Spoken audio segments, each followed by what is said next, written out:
Hello students, today we are going to learn about cell and cell organelle. So जैसा कि आप सभी जानते हैं कि cell basic structural and function unit of the life है और सेल को फर्स्ट टाइम डिस्कवर किया था रॉबर्ट हुक ने 1665 में। एंड सबसे पहले सेल को देखा गया था एंटोन वॉन ल्यूवेनहॉक के द्वारा और सेल की जो स्टडी है उसको हम साइटोलॉजी कहते हैं। कुछ बेसिक से आपको मैं इम्पॉर्टेंट क्वेश्चंस बता देती हूँ। सो सबसे छोटी जो सेल होती है वो बैक्टीरिया माइकोप्लाज्म गैलीसेप्टिका की होती है और सबसे लंबी सेल नर्व सिस्टम की होती है।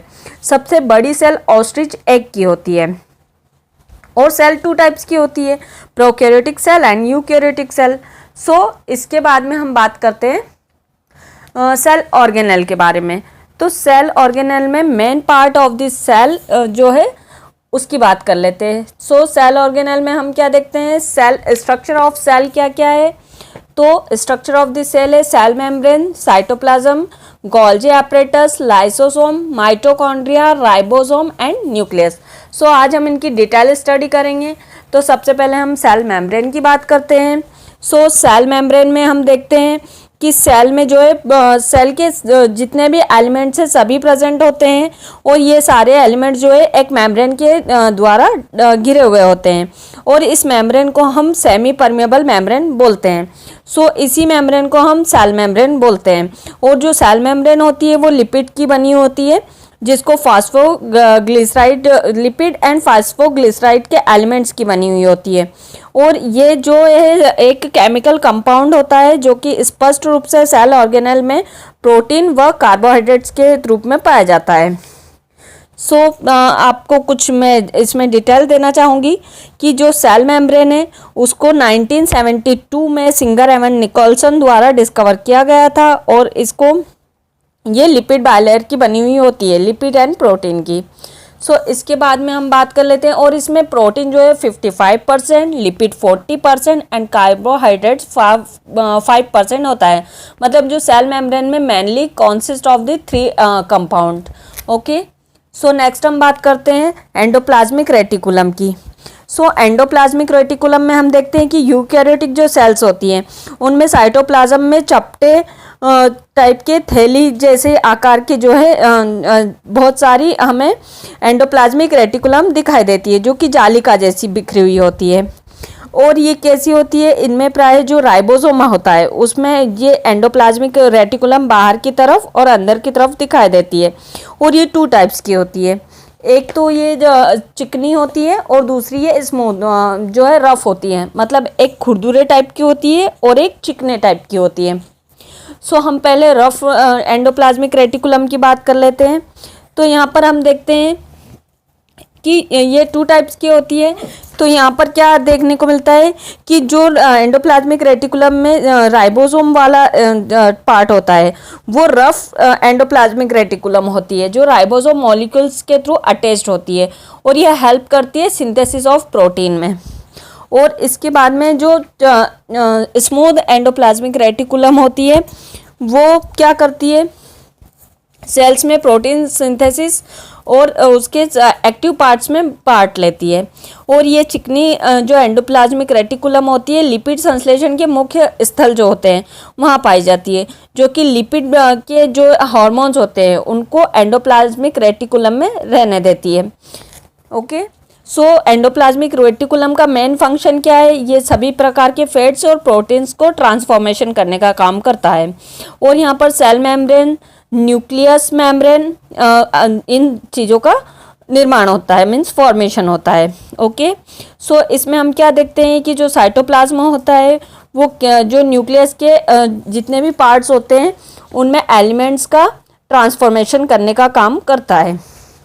ओके स्टूडेंट्स, सो नेक्स्ट हम देखते हैं राइबोसोम। तो राइबोसोम में हम क्या देखते हैं कि 65% आरएनए और 35% प्रोटीन से बना होता है और राइबोसोम को हम प्रोटीन फैक्ट्री नाम से भी जानते हैं। सो राइबोसोम को सबसे पहले डिस्कवर किया था रॉबिन्सन एवं ब्राउन ने 1953 में और ये प्लांट सेल में पाया जाता है जिसको कि ई पेलेड ने 1953 में एनिमल सेल में राइबोसोम को देखा था और 1958 में रॉबर्ट ने इसका जो है राइबोसोम वर्ड दिया।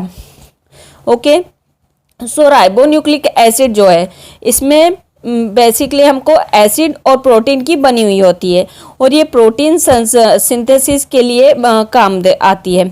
और जो प्रोटीन का यहाँ पर उत्पादन भी होता है, इसलिए इसको प्रोटीन फैक्ट्री भी बोला जाता है। राइबोसोम में हम देखते हैं कि यहाँ पर साइटोप्लाज्म नहीं होता है, बल्कि यहाँ पर क्लोरोप्लास्ट, माइटोकॉन्ड्रिया और रफ एंडोप्लाज्मिक रेटिकुलम पाए जाते हैं। राइबोसोम बेसिकली 2 टाइप्स के होते हैं, 80S और 70S। सो यहाँ पर S जो है स्वेटबर्ग्स यूनिट है। और इसके अलावा हम देखते हैं कि जो है राइबोसोम मैमल्स में जो आरबीसीज होती है उनमें राइबोसोम, एंडोप्लाज्मिक रेटिकुलम, ये दोनों चीज़ें नहीं पाई जाती है। उनमें आरबीसीज में ओनली प्रोटीन विश्लेषण नहीं होता है। ओके। सो नेक्स्ट हम बात कर लेते हैं माइटोकॉन्ड्रिया की। तो माइटोकॉन्ड्रिया की खोज अल्टमैन ने 1886 में की थी। बेंडा ने इसका नाम दिया माइटोकॉन्ड्रिया। और ये क्या करता है, ये रेस्पिरेशन का एक्टिव साइट होती है, जिसमें कि इसकी संख्या निश्चित नहीं होती है। और हमें पता है कि हम पावर ऑफ दिस सेल बोलते हैं, power house of this cell बोलते हैं माइटोकॉन्ड्रिया को, जिसमें काफ़ी मात्रा में ऊर्जा प्राप्त होती है। ऊर्जा युक्त जो कार्बनिक पदार्थ होते हैं उनका ऑक्सीडेशन करने में माइटोकॉन्ड्रिया हेल्प करता है। सो माइटोकॉन्ड्रिया के अंदर एटीपीज का सिंथेसाइज होती है, और इसमें इसे सेल का इंजन भी बोला जाता है। ये जो है यूकैरियोटिक सेल्स के अंदर प्रोकैरियोटिक सेल माना जाता है। मतलब जो यूकैरियोटिक सेल है उसके अंदर ये एक प्रोकैरियोटिक सेल की तरह काम करता है। और माइटोकॉन्ड्रिया के अंदर खुद का डीएनए और कुछ आरएनए और राइबोसोम एंड प्रोटीन संश्लेषण के लिए आवश्यक एलिमेंट पाए जाते हैं। माइटोकॉन्ड्रिया जो है विखंडन द्वारा विभाजित होता है। डीएनए केंद्रक के अलावा माइटोकॉन्ड्रिया एवं हरित लवक ऐसे हैं, मतलब डीएनए न्यूक्लियस जो है उसके अलावा माइटोकॉन्ड्रिया एंड क्लोरोप्लास्ट ही ऐसे हैं जिनमें कि खुद का डीएनए आरएनए पाया जाता है। सो नेक्स्ट हम बात कर लेते हैं गोल्जी बॉडी की। गोल्जी बॉडी को सबसे पहले डिस्कवर किया था कैमियो गोल्जी ने, जो कि इटली के थे। और इन्होंने जो है ट्यूब्यूल्स के फॉर्म में इसको, मतलब एक थैलियों का बना हुआ होता है, ऐसा बताया। गोल्जी कॉम्प्लेक्स में हम क्या देखते हैं कि सेल्स द्वारा यहाँ पर सिंथेसाइज प्रोटीन्स एंड अन्य एलिमेंट पाए जाते हैं, जो कि पैकिंग की जाती है जिनकी। और ये क्या करते हैं, ये एक्टिव साइट पर उस एलिमेंट को पहुँचा देते हैं। और यदि कोई पदार्थ कोशिका के बाहर स्रावित होता है तो उस पदार्थ को वहाँ पर कोशिका की झिल्ली के माध्यम से बाहर निकल देते हैं। और इस प्रकार गोल्जी को हम क्या देखते हैं कि यहाँ पर ये एक यातायात प्रबंधन की भांति काम करता है।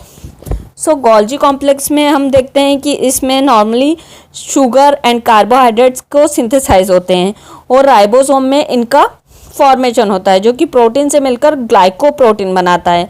और गोल्जी का बॉडीज जो है ग्लाइकोलिपिड का निर्माण करने लग जाती है। नेक्स्ट हम देखते हैं लाइसोसोम।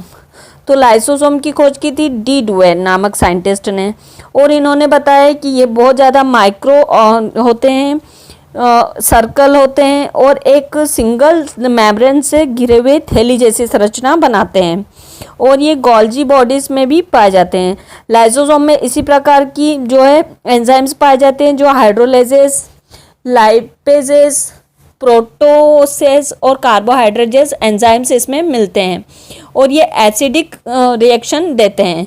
और ये enzyme carbohydrate, protein, lipid, nucleic अम्ल आदि जो है डाइजेस्टिव एंजाइम्स के जैसे दिखाई देते हैं। हम लाइसोसोम को सुसाइड वेसिकल भी बोलते हैं, मतलब आत्महत्या की थैली भी बोला जाता है लाइसोसोम को। और जो मैमल्स होते हैं उनमें लाल रक्त कणिकाओं में लाइसोसोम नहीं पाए जाते हैं। ओके।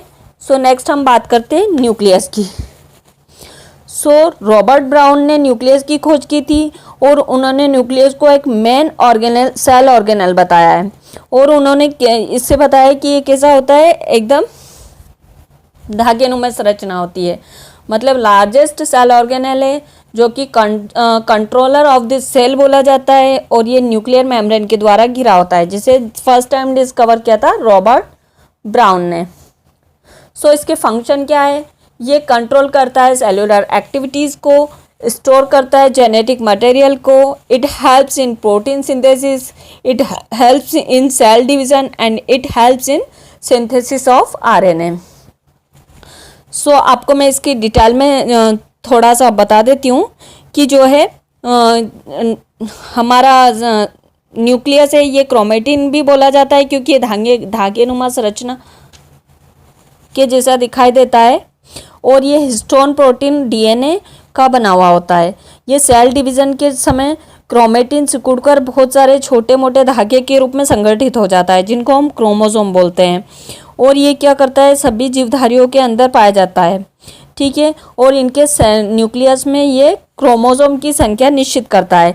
जैसे हम देखते हैं कि मानव के अंदर 23 पेयर्स होते हैं, चिंपांजी के अंदर 24 पेयर्स होते हैं क्रोमोसोम नंबर के, और बंदर के अंदर हम देखते हैं 21 पेयर्स होते हैं।